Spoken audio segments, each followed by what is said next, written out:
네, 시간이 되었습니다. 2020년 4월 26일 주일 예배를 하나님께 드리겠습니다. 우리 다 함께 묵상 기도 드리겠습니다.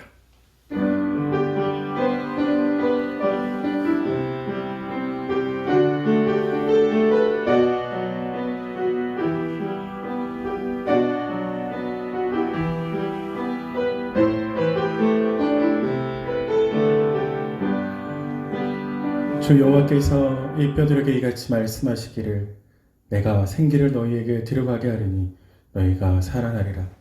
너희 위에 힘줄을 두고 살을 입히고 가죽으로 덮고 너희 속에 생기를 넣으리니 너희가 살아나리라. 또 내가 여호와인 줄 너희가 알리라. 살아계신 하나님 아버지, 저희가 살아계신 하나님께 마음과 뜻과 정성을 모두어 예배하기를 간절히 원합니다. 우리가 드리는 이 시간에 이곳에 오셔서 우리의 생기 잃은 마음 속에, 힘을 잃은 육체 속에, 소망을 잃은 우리의 생각 속에 힘과 능력과 소망을 하나님 불어넣어 주시기를 간절히 소망합니다. 이 예배가 하나님을 만나며 하나님의 뜻을 알고 하나님의 힘입는 귀한 시간이 되게 도와주시옵소서. 거룩하신 예수님의 이름으로 기도드립니다. 아멘. 우리 다 함께 찬양 드리도록 하겠습니다.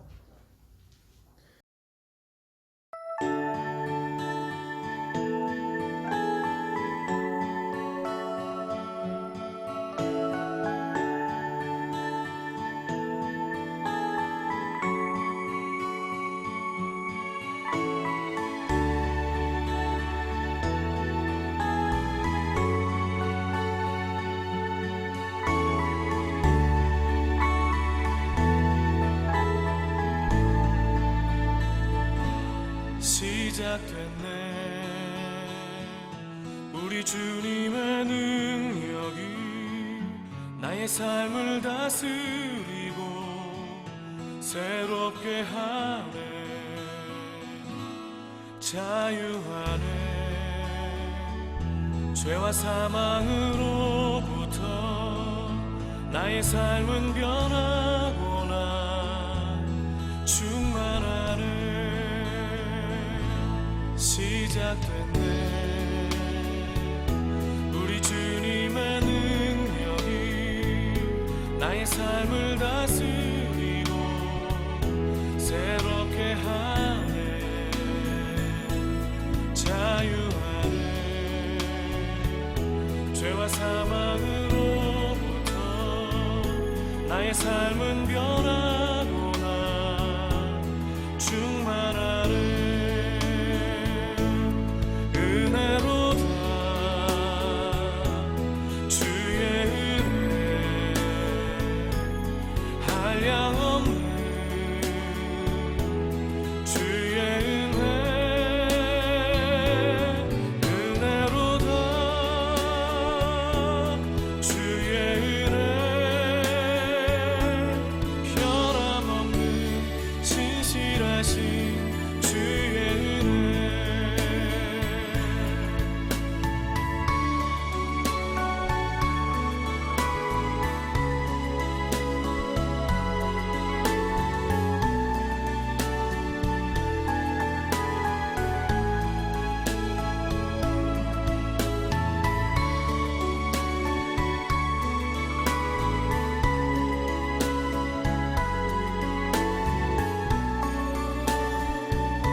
시작됐네.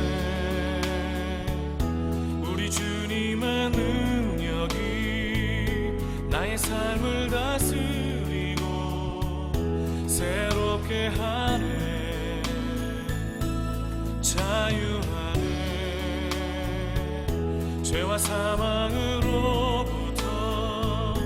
나의 삶은 변하고나 충만하네.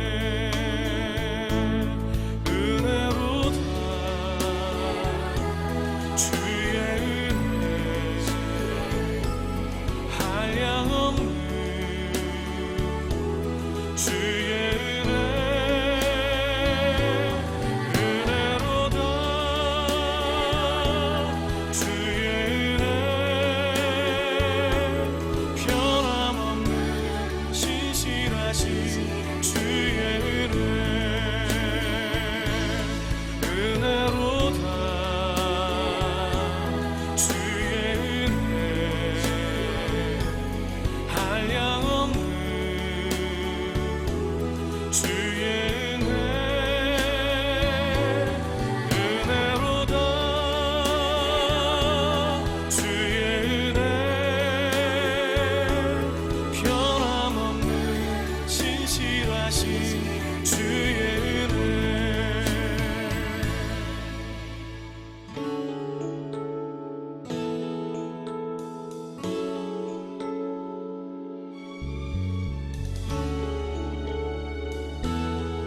하늘의 문을 여소서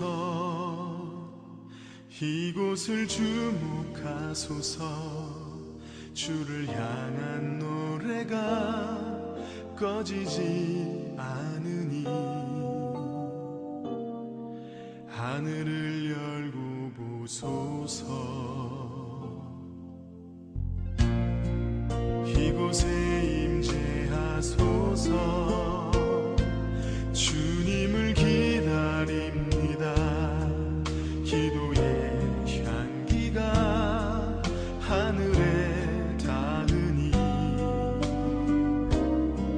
주여 임재하여 주소서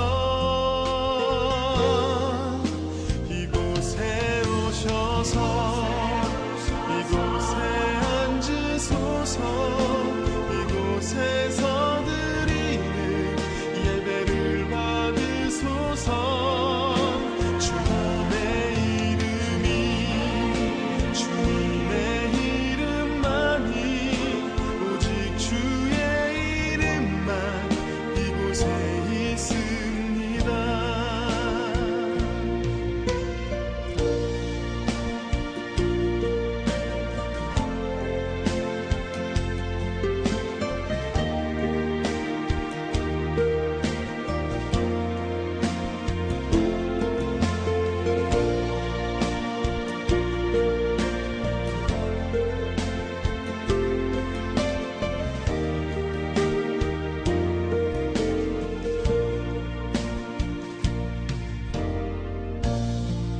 하늘의 문을 여소서 이곳을 주목하소서 주를 향한 노래가 꺼지지 않으니 하늘을 열고 보소서 이곳에 임재하소서 주님을 기다립니다 기도의 향기가 하늘에 닿으니 주여 임재하여 주소서 이곳에 오셔서 이곳에 앉으소서 이곳에서 드리는 예배를 받으소서 주님의 이름이 주님의 이름만이 오직 주의 이름만 이곳에 있습니다 이곳에 오셔서 이곳에 앉으소서 이곳에서 드리는 예배를 받으소서 주님의 이름이 주님의 이름만이 오직 주의 이름만 이곳에 있습니다 주님의 이름이 주님의 이름만이 오직 주의 이름만 이곳에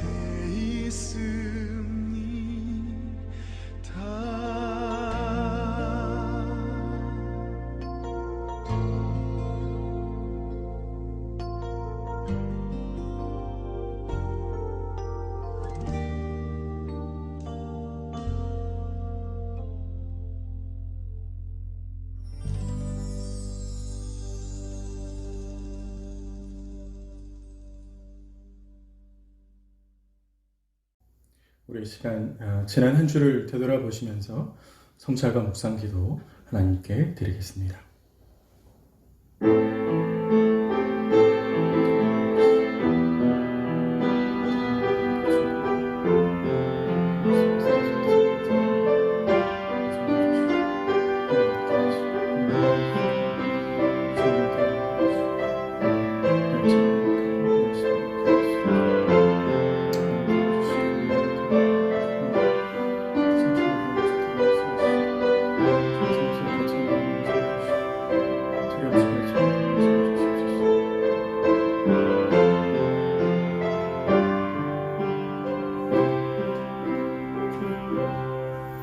하늘에 계신 우리 아버지여, 이름이 거룩히 여김을 받으시오며 나라가 임하시오며 뜻이 하늘에서 이루어지는 것 같이 땅에서도 이루어지이다.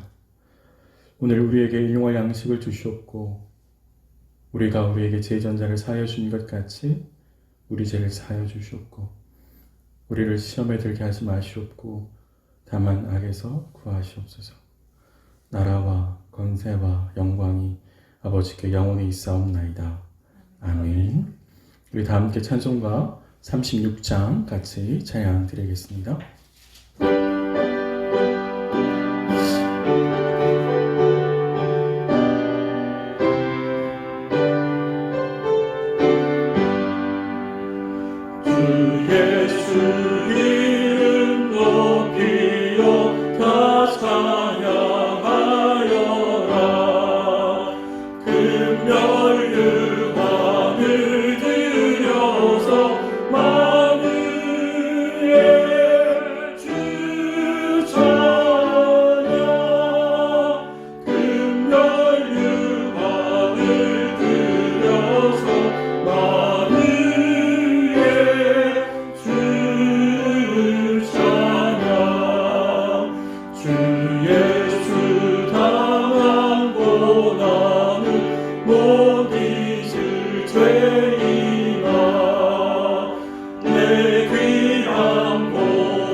오늘 함께 교독하실 교독문은 19번 시편 32편 말씀을 함께 교독하시겠습니다.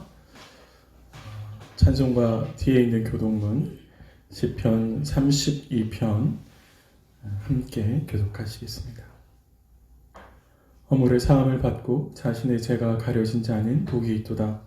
마음에 간사함이 없고 여호와께 정죄를 당하지 아니하는 자는 복이 있도다. 내가 입을 열지 아니할 때에 종일 신음함으로 내 뼈가 새하였도다. 주의 손이 주야로 나를 누르시오니 내 진액이 빠져서 여름 가뭄에 마름같이 되었나이다. 주께 내 죄를 아뢰고 내 죄악을 숨기지 아니하였더니 곧 주께서 내 죄악을 사하셨나이다. 이로 말미암아 모든 경건한 자는 주를 만날 기회를 얻어서 주께 기도할지라. 진실로 홍수가 범람할지라도 그에게 미치지 못하리이다. 주는 나의 은신처이오니 환난에서 나를 보호하시고 구원의 노래로 나를 부르시리이다. 너희 의인들아 여호와를 기뻐하며 즐거워할지어다. 마음이 정직한 너희들아 다 즐거이 외칠지어다. 아멘. 우리 이 시간에는 전태훈 교우님 나오셔서 기도해 주시겠습니다.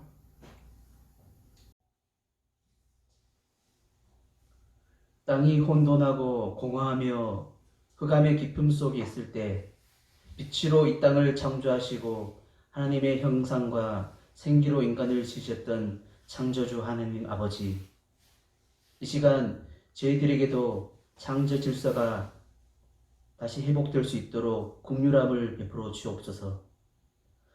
코로나 사태로 인해 비록 교회 예배당에서 모든 교우들과 함께 예배 드리지 못하고 있지만 분명 지금의 이 사태와 계속된 어려운 환경 가운데서도 하나님께서는 여전히 저희에게 말씀해 주고 계시며 우리가 어떤 길로 나아가야 할지를 인도해 주고 계십니다.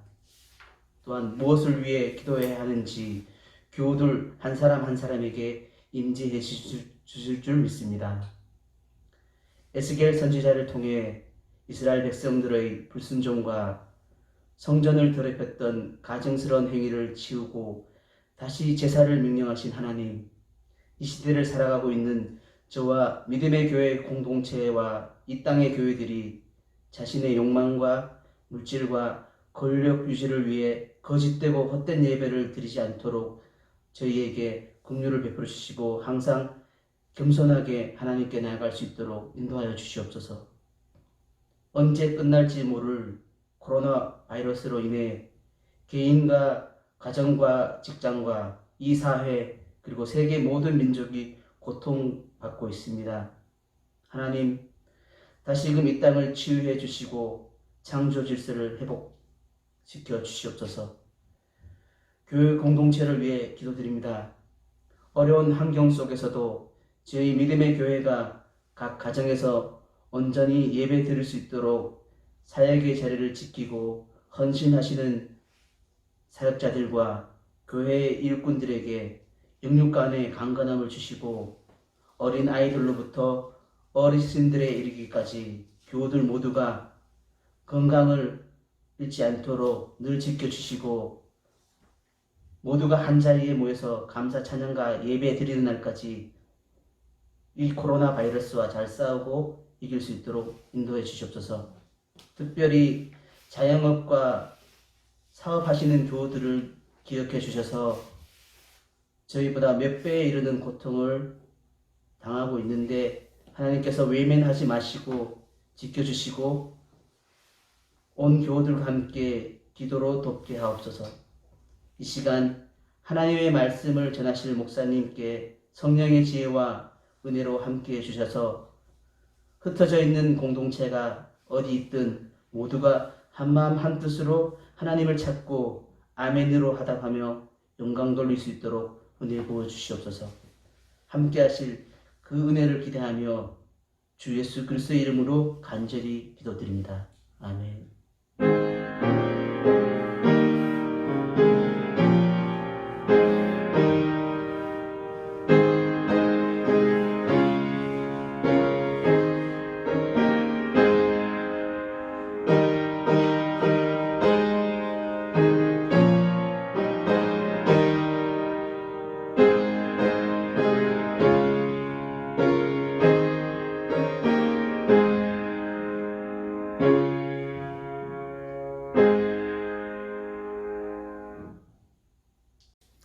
네, 오늘 함께 살필 하나님 말씀은 사도행전 7장 51절부터 8장 3절까지의 말씀 함께 보겠습니다.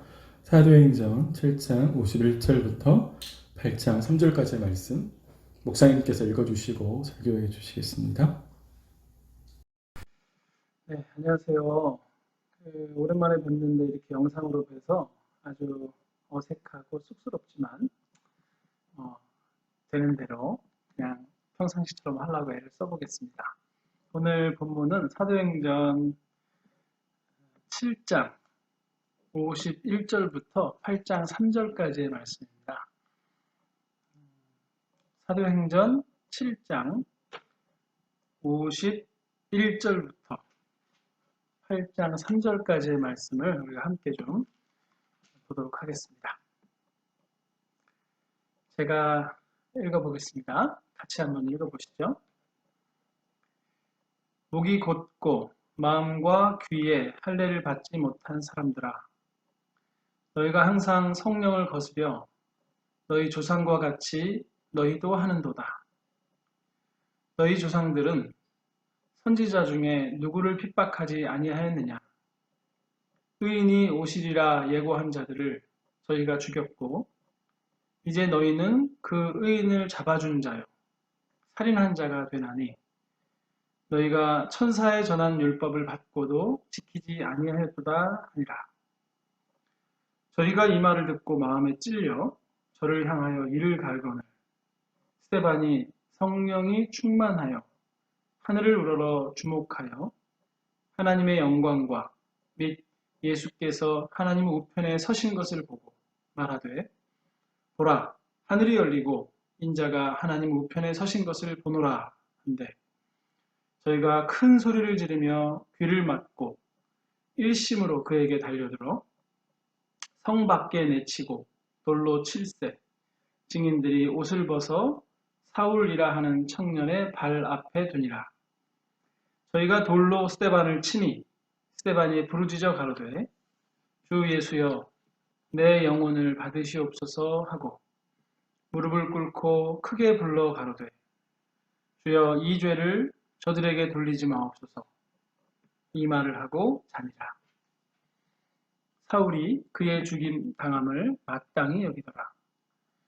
그날에 예루살렘에 있는 교회에 큰 핍박이 나서 사도 외에는 다 유대와 사마리아 모든 땅으로 흩어지니라. 경건한 사람들이 스데반을 장사하고 위하여 크게 울더라. 사울이 교회를 잔멸할세 각 집에 들어가 남녀를 끌어다가 옥에 넘기니라. 네, 오늘 함께 읽은 본문은 사실 스데반이 사도행전 7장에서 설교한 내용의 결론 부분에 해당합니다. 아시다시피 스데반의 설교가 굉장히 긴데요. 스데반의 설교를 좀 간단히 요약해보자면 크게 세 단락으로 좀 나뉘어져 있습니다. 첫 번째 단락은 7장 1절에서 19절까지의 말씀인데요. 아브라함으로부터 시작되어서 이스라엘의 역사가 족장시대 안에서 나오는 이야기들이 7장 1절부터 19절까지 이야기고요. 여기서 스데반은 하나님께서 아브라함을 부르셔서 400년간의 고통의 시간을 말씀하셨음을 상기시킵니다. 그리고 할례의 언약을 주셨다라는 이야기를 합니다. 그리고 두 번째 단락은 7장 20절부터 40절까지의 말씀인데 주로 모세의 이야기입니다. 모세의 이야기를 40년씩 다시 세 단락으로 나눠서 첫 번째 40년은 이스라엘 사람들의 거절로 마무리되고 있고 두 번째 40년 역시 이스라엘 사람들의 거절로 마무리되고 있고요. 세 번째 40년도 역시 이스라엘 사람들이 모세를 거절하는 것으로 마무리되고 있습니다. 이 두 번째 스데반의 설교 단락은 모세 이야기를 통해서 어떻게 하나님께서 보내신 모세를 이스라엘 사람들이 거절하였는가에 대해서 얘기합니다. 세 번째 단락은 7장 41절부터 50절까지의 말씀인데요. 주로 성전과 관련된 이야기가 나옵니다. 이스라엘 사람들이 송아지를 만들어서 우상 숭배를 했고요. 스데반은 아모스 선지자의 말씀을 통해서 이스라엘의 치욕적인 역사인 바벨론 요수 사건이 결국 그러했던 우상 숭배의 결과였다라는 사실을 얘기합니다. 그리고 이사야 선지자의 말씀을 통해서 현재 예루살렘 성전을 향한 이스라엘 사람들의 우상 숭배를 지적합니다. 결국 한마디로 요약하면 이런 얘기입니다. 하나님께서는 이스라엘을 부르셨고 이스라엘에게 언약을 주셨는데 이스라엘 사람들은 지속적으로 하나님을 거절해왔다. 하나님이 선지자를 보냈을 때도 항상 그들을 거절하는 역할을 이스라엘 사람들이 해왔다. 그들은 선지자를 거역하고 우상 숭배하는 사람들이었다. 라는 이야기를 쭉 하고 있는 겁니다. 근데 이제 스데반이 이 얘기를 어디서 하고 있는지를 한번 생각을 해봤으면 좋겠습니다. 스데반은 지금 자기를 좋아하는 사람들 주변에서 자기가 하고 싶은 얘기를 마음껏 하고 있는 중이 아닙니다. 지지자들 사이에서 자기 이야기를 하는 것도 쉽지 않은데 사실 지금 스테반 앞에는요. 거짓 증인들까지 세워가지고 말하고 있는 사람들, 스테반을 고발하고 스테반을 죽이고 싶어하는 사람들 앞에서 이런 이야기를 하고 있습니다. 스테반이 느꼈을 심리적인 압박감 같은 것들을 한번 상상해 봅니다. 쉽지 않았을 것 같아요. 지금 자신을 고발하는 사람들 앞에서, 수많은 대적자들 앞에서 하는 얘기가 뭐냐면 너희들의 조상이 어떻게 살았는지 아냐. 그들이 하나님을 버렸다. 그들이 하나님을 배반했다. 그리고 그 결과로 포로로 잡혀갔다 오기도 했다. 이런 얘기를 합니다. 그리고는 오늘 우리가 읽은 본문의 이제 51절부터 보면 바로 너희들이 그 선지자들이 보낸 분을 잡았다. 그리고 너희들도 너희 조상과 똑같이 그렇게 행동하고 있다라고 얘기를 하고 있습니다.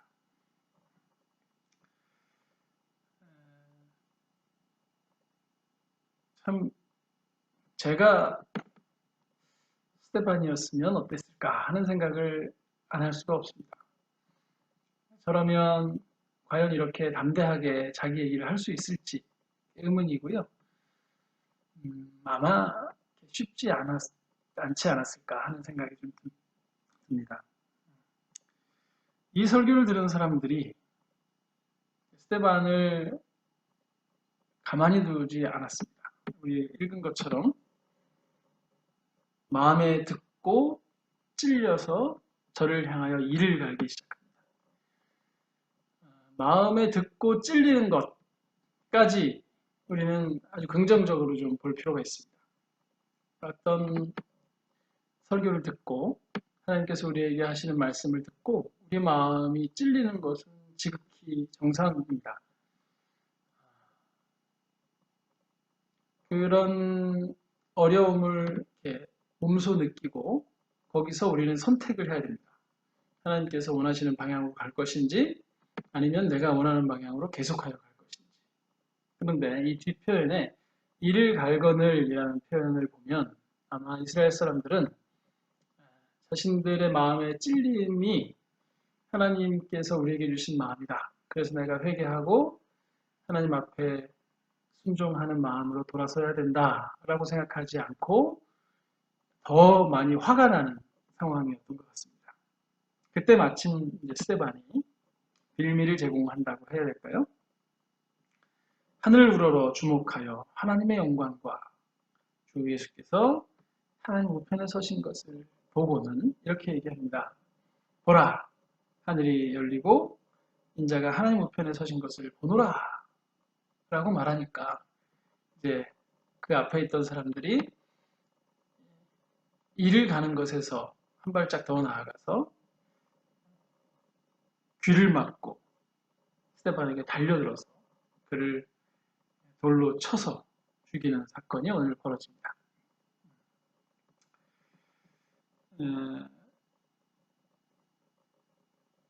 이 사건을 통해서 오늘 좀 우리가 무엇을 생각해 볼 수 있을지를 좀 고민해 보려고 하는데요. 스테반이 죽는 이 장면이 사실 예수님께서 십자가에 달리시는 장면과 유사한 점들이 좀 많이 보입니다. 특히나 스테반이 마지막에 죽어가면서 했던 그 기도는 예수님의 기도와 많이 닮아 있습니다. 예수님께서는 자신의 영혼을 아버지께 부탁하고 저들의 죄를 용서해 주십시오 라는 기도로 생을 마감하십니다. 그리고 오늘 본문을 보면 스테반도 역시 비슷한 기도를 하면서 숨을 거둡니다. 그 사람들은 정당하지 않게 스테반을 죽였습니다.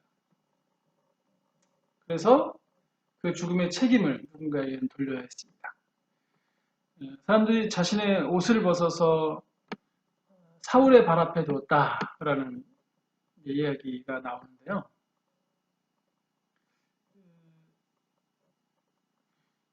이 본문을 가만히 보면 그 사울의 발 앞에 둔 것이 사울이 그 죽음을 주장하는 대표자였다는 사실을 좀 쉽게 알 수 있을 것 같고요. 근데 한 가지 이제 우리가 좀 생각해 볼 만한 것은 보통은 제가 문헌을 좀 참고해 보니까 보통은 사람이 죽으면 그 죽인 사람들이 자신의 옷을 벗어서 죽은 사람 앞에다가 놓는데요. 그 사람의 죽음이 그 사람의 책임이라는 것을 보여주기 위해서. 그런데 좀 본문은 좀 특이하다라고 학자들이 얘기를 하더라고요. 왜냐하면 그 죽음의 책임을 스데반 앞에 두지 않고 그 옷을 이제 바울의 앞에 두었다, 사울의 앞에 두었다라는 이야기 때문에 학자들이 좀 요건 좀 특이한 현상이다라는 이야기를 하기도 합니다. 물론 뭐 학자들마다 의견이 다 다를 수 있기 때문에 이것이 당시의 정상적인 절차였다라고 말하는 사람도 있을 수 있고 또 혹은 그렇지 않은 지금 제가 얘기한 것처럼 비정상적인 죽음이었기 때문에 그 책임이 사울에게 있음을 이제 말하는 마치 예수님께서 돌아가셨을 때 서로 예수님의 죽음에 책임지려고 하지 않았던 것처럼 그런 모습이 아닌가 하고 보는 학자들도 있습니다. 뭐 그런 의견들은 여러 가지가 있을 수 있겠으나 정말 중요한 것은 스데반의 기도가 이런 거였다는 겁니다. 59절을 보면 주 예수여 내 영혼을 받으시옵소서 하고 무릎을 꿇고 크게 불러 가로되 주여 이 죄를 저들에게 돌리지 마옵소서 라는 말을 하고 잤다라고 합니다. 하나는 내 영혼을 좀 받아주십시오 라는 기도였고요. 또 하나는 저들의 죄를 저들에게 돌리지 말아 주십시오 라는 기도였습니다.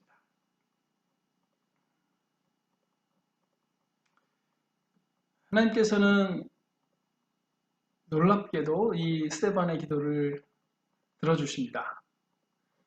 그래서 이 죽음의 책임자였던 사울을 사용하셔서 자신의 교회를 세워나가시기로 결정하십니다. 이 죽음을 바라보는 관점이 참 여러 가지가 있을 텐데 일단은 스데반의 입장에서 한번 이 죽음을 한번 생각해 보겠습니다. 스데반은 성령과 지혜가 충만한 사람으로 교회로부터 인정을 받았던 사람입니다. 그래서 예루살렘 교회의 구제 문제가 발생했을 때 7 지도자를 새로 뽑을 때 그때 이제 뽑혔던 사람 중에 한 명입니다. 아마도 스데반은 6장 9절이나 이런 쪽을 보면 유대인의 회당이라기보다는 자유인들이 모인 회당에서 복음을 가르쳤던 사람인 것 같습니다. 그리고 그 집사로 사실 성경에 집사라는 말 자체는 없는데 7명의 지도자를 새로 뽑을 때 그때 그 이후에도 자유민들의 회당에서 지속적으로 복음을 증거했을 것 같습니다. 그랬던 스데반에게 위기가 다가오는 것은 그렇게 오랜 시간이 걸리지 않았습니다. 곧 사람들은 스데반의 설교에 대하여 불만을 품기 시작했고 특히 유대인들이 스데반을 공격하기 시작했습니다. 스데반 입장에서는 자신이 깨달은 복음을 계속해서 증거할 수밖에 없었고 그 복음 증거의 결과로 거짓된 증인들을 세워서 재판 앞에 섰고 거기서도 여전히 스데반은 이스라엘의 역사 전체를 통틀어서 현재 있는 내 앞에 있는 이 사람들에게 복음을 전하려고 애를 썼습니다. 너희들의 행동이 잘못됐다. 그런 것들을 고치고 하나님께 나가야 한다라는 얘기를 하고 싶었을 겁니다. 그런데 거기서 죽음을 맞이합니다. 열심히 하나님의 일을 했는데 최선을 다해서 그 일을 했는데 성령과 지혜가 충만했는데 스데반에게 벌어진 일은 돌로 맞아서 죽는 일이었습니다.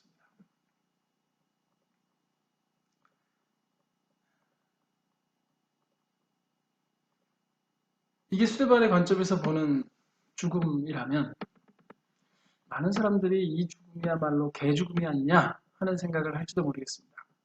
이게 무슨 의미가 있냐? 이렇게 허무하게 죽으려고 복음을 증거한 거야? 하나님께서는 이 사람을 이렇게 허무하게 죽이려고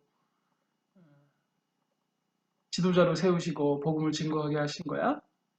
이 일이 나에게 벌어진다면 정말 이건 말도 안 되는 일이다 라고 사람들이 생각했을 겁니다. 이게 일단 스데반의 죽음인데요. 이 죽음을 기억하는 바울의 관점에서 이 죽음을 좀 다시 한번 생각을 해볼 필요가 있습니다. 바울이 나중에 다메섹 도상으로 가면서 예수님을 만나고 회심하여서 전도자로서 이 생을 살아가는 동안에 바울의 가슴 속에 깊이 묻혀 있을 사람이 누구냐면 오늘 본문에서 죽은 스데반입니다. 바울은 이 스데반을 죽이는 것이 매우 타당하다고 생각했습니다. 당연히 죽여야 되는 사람이다. 지금 하나님을 망령되이 일컫는 사람이고 정말 교회에 큰 문제를 일으킬 사람이다 라고 생각을 했습니다. 8장을 보면 사울이 스데반의 죽음을 당연하게 여겼다라고 얘기합니다. 그만큼 바울은 확신에 차서 스데반을 죽이는 일에 앞장섰습니다.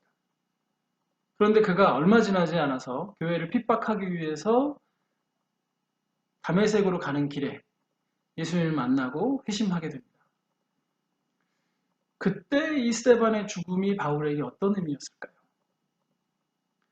바울이 평생 잊을 수 없는 상처, 트라우마로 이렇게 마음에 자리 잡고 있지 않았을까요?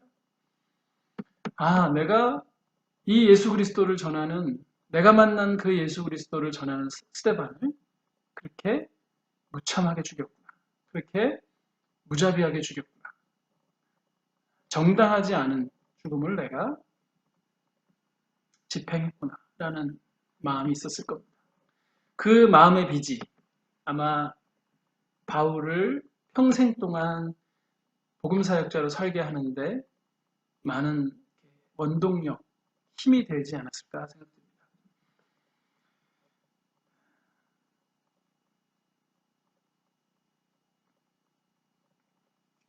근데 사실 이 사도행전은 바울이 쓰고 있는 게 아니라 우리가 아는 바와 같이 아마 누가가 이 사도행전을 쓰고 있었을 겁니다.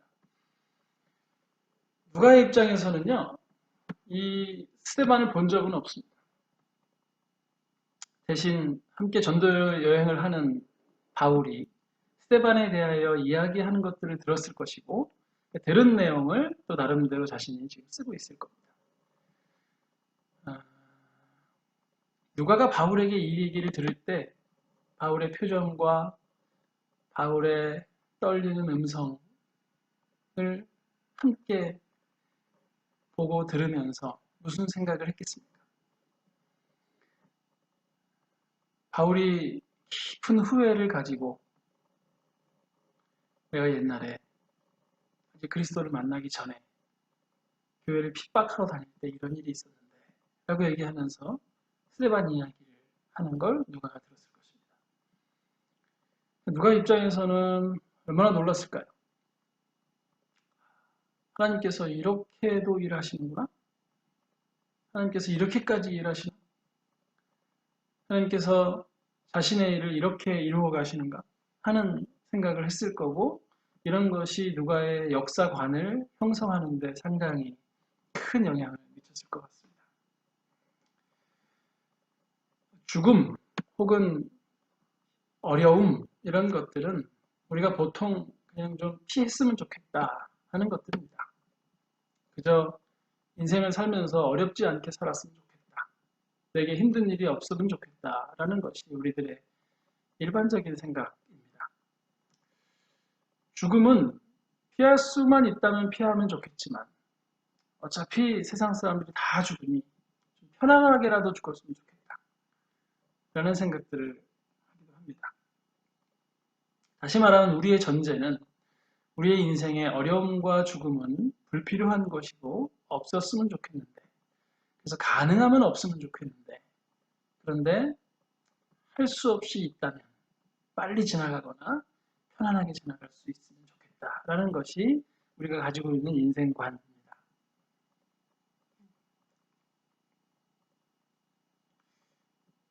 근데 이런 인생관이 정말 정당한 것인지는 좀 살펴봐야 될 것 같습니다.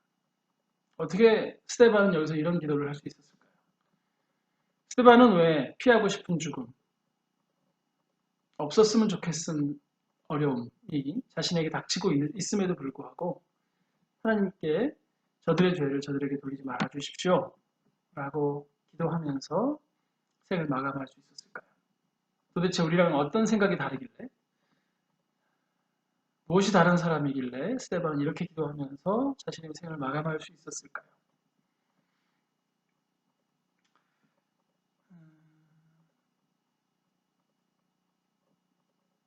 우리가 가지고 있는 전제가 잘못된 것은 아닌지 한번 고민을 해봤으면 좋겠습니다. 우리에게 어려움이 없는 것이 당연하고 우리는 죽음이라는 것도 행복하게 맞이했으면 좋겠는 그런 것이 과연 우리가 가져야 될 역사관인지 세계관인지 아니면 또 다른 무언가가 있는지에 대해서 오늘 본문은 우리에게 도전하고 있습니다.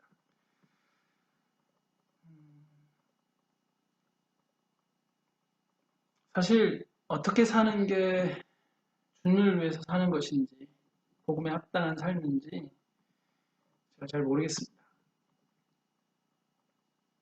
어떻게 사는 게 내 욕심을 채우면서 그리스도를 위하는 척하고 사는 건지 아니면 어떻게 사는 게 내 욕심을 내려놓고 정말로 그리스도를 위하여 사는 것인지에 대해서 솔직히 이것이다라고 자신 있게 말할 수가 없습니다.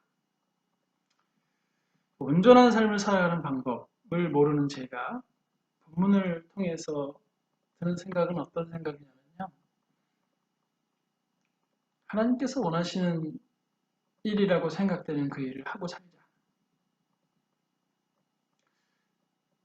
그러다가 죽게 생기면 그냥 죽자.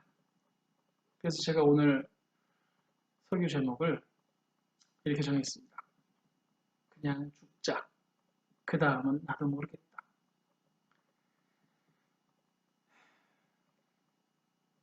그냥 옳은 일이라고 생각되는 것, 하나님이 원하신다고 생각되는 일을 하자.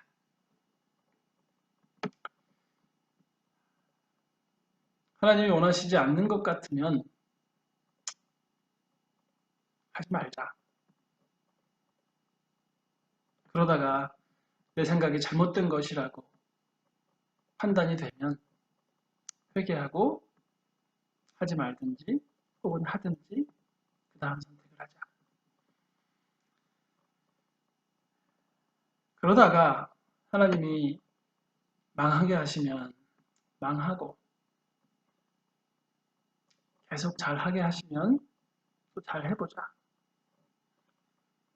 내가 죽으면 이 일이 끝나는 게 아니고 다른 사람이 하나님이 세우신 어떤 사람이 또 이 일을 할 것이다. 이게 만약 하나님의 일이라면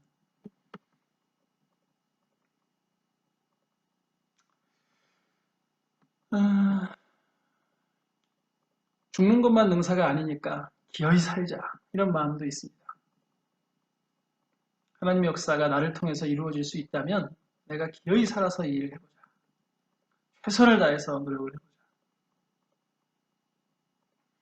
비록 100점짜리 결과를 가져올 수는 없지만 50점짜리 결과라도 인정하면서 천천히 이 일을 계속해보자.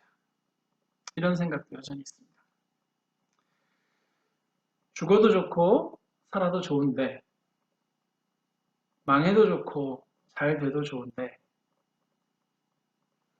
내가 할 수 있는 만큼의 저항을 하면서 살자. 이 세상의 흐름대로 살아가는 것이 우리 삶의 목적이 아니기 때문에 하나님의 영광을 위해서 사는 것이 하나님으로 말미암아 즐거워하며 사는 것이 그분을 나의 유일한 위로로 여기면서 사는 것이 내 인생의 유일한 목적이요 소망이기 때문에 때로는 그렇게 되기 위해서 단순 무식하게 죽을 수도 있고 또 때로는 아주 지혜롭게 살아갈 수도 있는 그래서 하나님을 위하여 이 세상의 흐름에 저항하며 살 수 있는 그런 사람이 우리가 되었으면 좋겠습니다. 천양희 시인이라는 분이 저항이라는 시를 지었는데 그 중에 일부를 제가 읽어드리겠습니다. 독수리는 바람의 저항이 없으면 날 수가 없고 고래는 물결의 저항이 없으면 뜰 수가 없다. 사람은 어떻게 저항해야 살 수가 있나? 여기 하나 더 보태볼게요. 그리스도인은 어떻게 저항해야 하나님의 나라를 위해 살 수가 있을까요? 우리는 뱀처럼 지혜롭고 비둘기처럼 순결하게 이 땅에서 하나님의 일을 해나가야 됩니다. 문제는 비둘기처럼 순결해야 될 그 순간에 뱀처럼 지혜로워진다는 것이고 뱀처럼 지혜로워야 될 그 순간에 비둘기처럼 순결해져 버린다는 겁니다. 우리의 순결함을 유지하면서도 아주 지혜롭게 이 땅에서 하나님의 일을 해나가다가 뭐 살 수도 있고 죽을 수도 있고 잘 될 수도 있고 망할 수도 있는데 정말 우리가 하나님의 일, 하나님의 나라를 확장하는 일을 위하여 살아가고 있다면 참 좋겠습니다.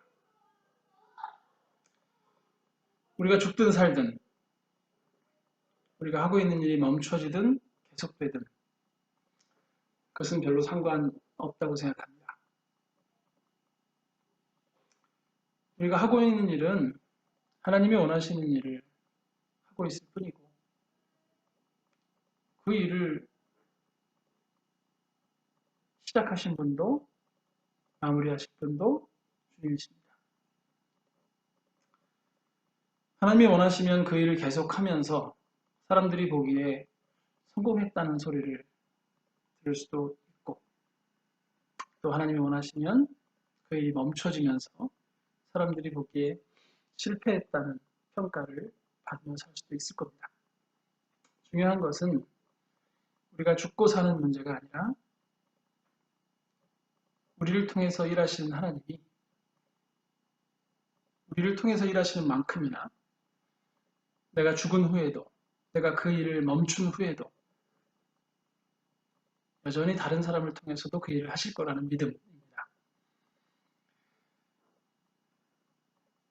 저는 스데반이 죽어가면서 내 뒤에 바울이 이 일을 할 것이다 라고 예상할 수 있었으리라고 생각하지 않습니다. 그는 그냥 하나님을 믿을 수밖에 없었을 겁니다. 하나님, 제가 하나님 보시기에 아름다운 일을 했습니다. 저들이 잘 몰라서 지금 저를 죽이고 있습니다. 저들의 죄를 저들에게 돌리지 말아 주십시오. 하나님께서 이 기도를 들으시고 저들 가운데 수장이었던 바울을 통해서 교회 역사를 세우십니다. 이건 스데반이 예상한 일도 아니고 바울이 예상한 일도 아니었습니다. 하나님 이렇게 크시고 놀라우신 분입니다. 우리가 우리의 역할에만 충실할 수 있다면 우리가 우리의 삶에서 하나님의 영광만이 유일한 목적이 될 수 있다면 하나님 우리를 통해서 일하실 수도 있고 또 다른 사람을 통해서 일하실 수 있을 겁니다.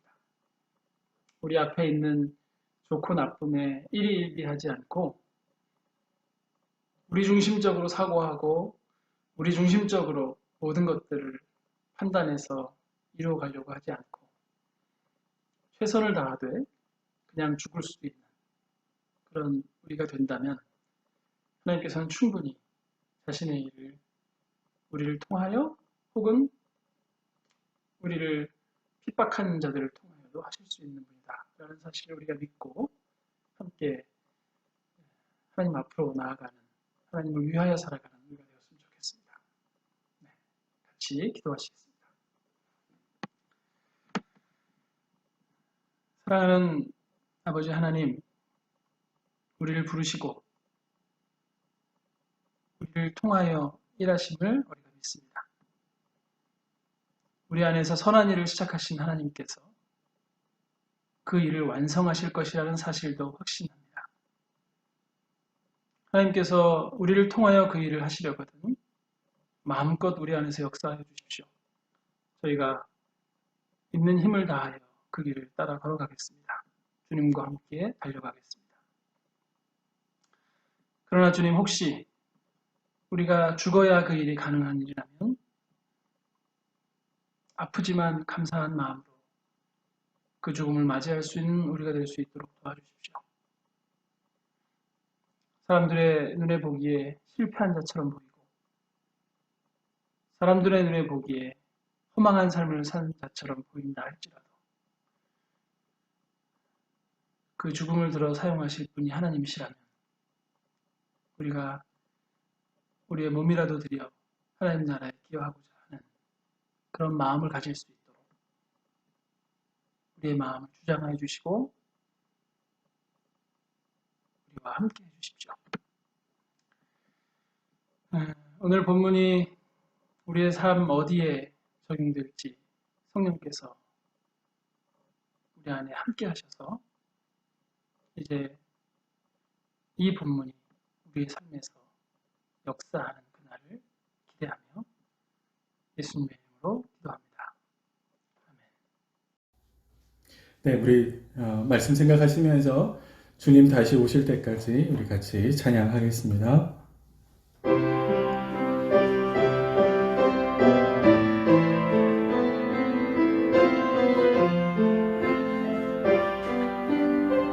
주님 다시 오실 때까지 주님 다시 오실 때까지 나는 이 길을 가리라.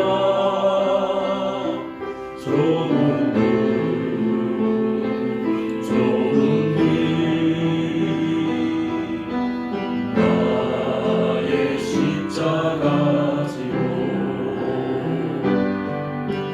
나의 가는 길 끝에서 나는 주님을 보리라. 영광의 내 주님 나를 맞아주시니 주님 다시 오실 때까지 나는 일어나 달려가리라. 주의 영광 온 땅 덮을 때 나는 일어나 노래하리. 내 사모하는 주님 온 세상 구주시라. 내 사모하는 주님 영광의 왕이시라. 주님 다시 오실 때까지 주님 다시 오실 때까지 나는 일어나 달려가리라. 주의 영광 온 땅 덮을 때 나는 일어나 노래하리. 내 사모하는 주님 온 세상 구주시라.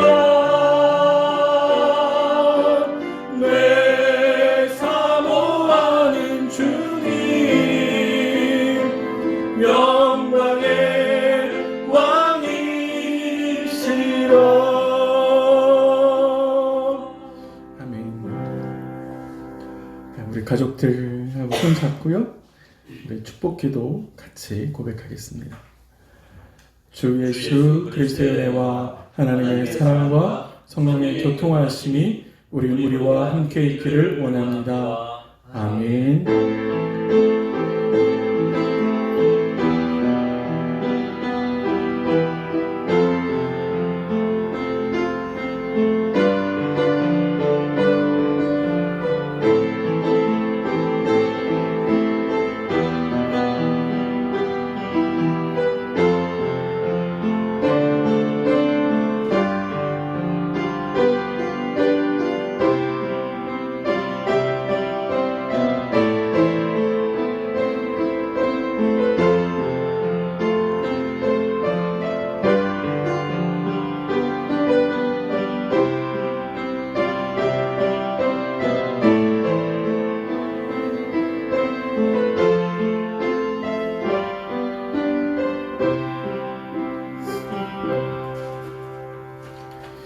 네, 강구 말씀 드리도록 하겠습니다. 오늘도 각 가정에서 예배를 드리게 되었는데요. 혹시 시간에 맞추어서 예배를 드리지 못한 분들께서는 밴드를 통해서 예배에 참여해 주시기 바랍니다. 그 모임은 설교와 큐티 나눔 지난주처럼 진행해 주시면 되겠습니다. 예, 다음 주도 가정에서 예배를 드리도록 하겠습니다. 정부의 사회적 거리두기 시한이 5월 5일까지여서 저희도 그 거리두기에 맞추어서 다음 주도 가정에서 예배 드리는 걸로 결정을 했습니다. 우리가 조속히 예배당에 모여서 함께 예배 드릴 수 있는 날이 좀 빨리 오기를 함께 기도해 주시기 바랍니다. 예, 5월 오후 모임 좀 안내를 드릴게요. 오후 모임은 5월 달에는 이제 저희가 시편을 큐티하는데요. 이제 시편을 어떻게 저희가 읽고 또 적용해야 되는지 함께 또 강의로 좀 듣고요. 그리고 나눔을 진행하도록 하겠습니다. 저희가 예배당에 모여서 예배 드리고 오후 모임을 하는 것과 저희 오후 모임이 관련되어 있기 때문에 구체적인 방법에 대해서는 제가 나중에 다시 차후에 말씀드리도록 하겠습니다. 그리고 지금 계획상으로는 시편을 강의를 좀 큐티 하시도록 도와드릴 강의를 준비하고 있습니다. 그래서 제작되어지고 만들어지는 대로 말씀드리도록 하겠습니다. 예, 또 중요한 광고인데요. 기도 도움표가 이제 저희가 한 달 전쯤에 나갔었는데 업그레이드를 좀 하려고 합니다. 그래서 이제 계속 기도 제목을 이제 돌려서 올려드릴 텐데요. 혹시 그동안에 변화가 생겼거나 상황이 바뀌신 분들은 예배위원장님한테 말씀해 주시면 기도 제목을 수정해서 올려드리도록 하겠습니다. 네. 얼굴을 뵙지 못하는 기간이 벌써 이제 2달이 넘어가서 많이 답답하고 힘든 상황들이 계속 되는데 이 모든 상황들 속에서도 우리가 하나님을 향한 마음은 변치 않고요. 또 이 모든 상황들을 하나님께서 잘 극복해 주시도록 인도해 주시는 기도를 우리가 계속 하나님께 좀 드렸으면 좋겠습니다.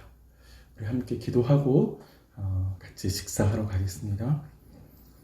거룩하신 하나님 아버지, 비록 몸이 떨어져 있지만 하나님을 향한 우리의 마음은 변치 않고 공동체를 향한 우리의 애정은 변함이 없음을 고백합니다.